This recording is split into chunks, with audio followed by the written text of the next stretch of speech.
comedians need to have a pen and a paper out right now and take Oh, notes. yeah. Because it's just like, it's all gold right now. It's just so much gold right now. It's And beautiful. comedy clubs are starting to open back up. There's people starting to go on the road again. It's like some of my favorite comics. I know, like Sam Tripoli, he started doing shows again. Yeah. I think he had one like Arizona. Mm-hmm. But you can kind of see that. Oh, man, I want to see all that material coming out of the quarantine into the protests. Oh, man. Into it's gonna be the good. George Floyd's and all of it. I mean, we're just now halfway through the year. Yeah. Yeah, there's so much. What else is coming?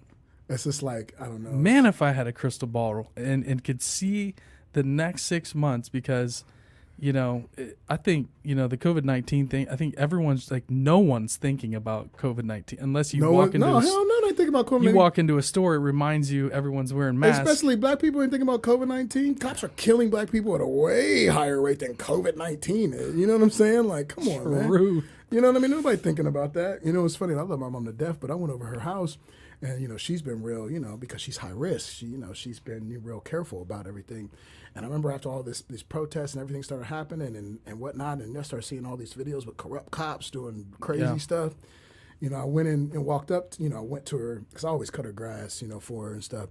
And I went over there and I went to walk in to use the restroom. And I just walked by her real quick. And I wasn't even thinking about COVID. You know what I mean? Right. She's like, whoa, watch out. And I was like, and I looked at my mom, I was like, Mom, I was like, there's bigger fish to fry, Mom. I was like, there's bigger fish to fry now. I don't think we got to really worry about that anymore. But, I mean, that's the truth. It's like people, and even people that are not a color, like they're understanding this. It's like, this is way worse than COVID. Yeah. You know what I'm saying? This is a virus that has been, plaguing our entire society for hundreds and hundreds of years. It's like, screw this new shit. You know what I mean? 400 years. Yeah.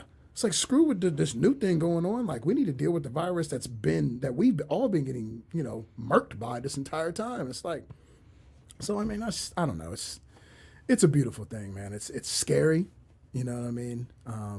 And you don't know what's going to happen. I mean, there's a hurricane sitting off the coast of, New Orleans right now. You know what I mean? They just evacuated New Orleans, recently. You know what I mean? Yeah. We had some dude in Michigan, or not Michigan, it was Virginia, was a president of the KKK or a chapter or something, drove into a crowd and got out with a Uzi. Right. You know what I'm saying? Like, it's just like we're still waiting on all this shit to happen this year. Yeah. And we're only 6 months in. Right. You know what I'm saying? And honestly, like with the protests, they're getting co-opted in some ways. Right. It's like there's certain groups that are like pretending to be other groups that are, are there agents of provocateurs. That's been kind of a big interest of mine, is like how organic are these riots for real? Right. Like there is herd mentality. There is this kind of thing that clicks on when you start feeling that buzz in the air. Right. You start feeling that energy. All it takes is one dude, one agent of provocateur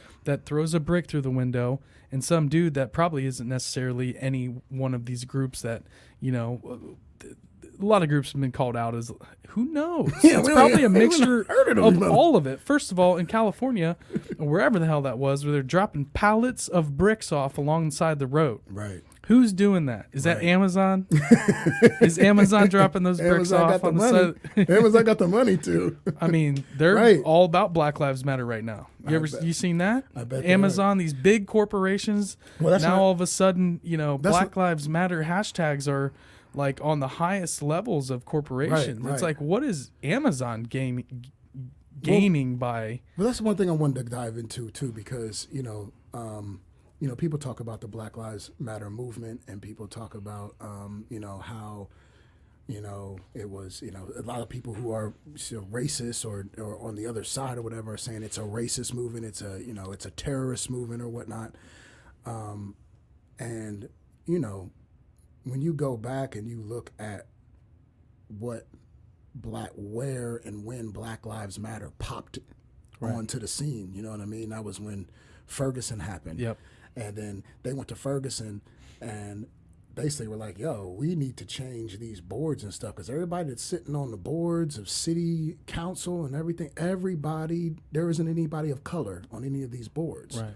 So it's just like, we need to change that. So they went in and they changed it. And they moved on to the next city or next county, and they started changing it. And then when white supremacy got a eye on that, and they're like, oh, wait a minute, they're doing what we don't want them to be doing, right?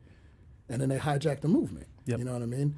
But here's the crazy part. Do you think it was hijacked? Hell You yeah, think I it's think it was being? You think it's I being think it was steered? hijacked. How does Time magazine, put Black Lives Matter in the magazine? Like, how is it an Amazon commercial? Right. That's like, how does that happen? That's money. Yeah. We talking about money. You know what I mean? And it's not like they're. I still think it's a great thing to be out there, like just the phrase Black Lives Matter.